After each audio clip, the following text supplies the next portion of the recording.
Right, ndadzoka nechimwe chiri kupisa bata netauro chinopisa icho chabuda nepadombo shava chemusikana ane mazuva anokwana kuita 6 days achibuda honye nepese pese pane buri kusanganisira kunhengo yakayesika rudzi. Asi pane dzimwe nyaya dzanga dzichitaurwa kuseri kwedho zviri kunzi musikana uyu ane munhu wakafambidzana naye, asi munhu uyu murume wemunhu.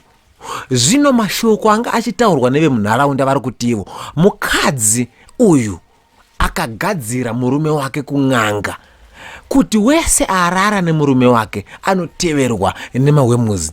Zvino ndazama kuti ndite hurukuro naadzimai vacho nyakugadzira, asi varamba kubuda chiso chavo pafesi vakati chiregai ndingokusendera iri audio paWhatsApp, regai ndikupulere this audio munzwe mashoko. Vari kuti handisi kufara uye handina kufara nazvo uye handisi kuzomusunungura munhu uyu kana asina kundiripa 50,000 US. Regai tinzwe amai vachitaura.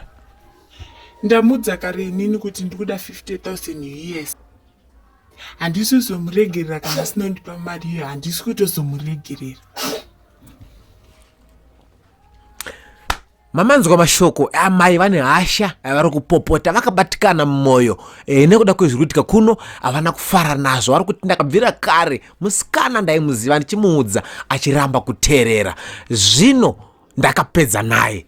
Zvakaoma ndo chandandaka kubatirai nhasi pano paThe African Angle TV. Kana kari kekutanga kuona this video sakanganwe kusiya wabaya pakanzi follow.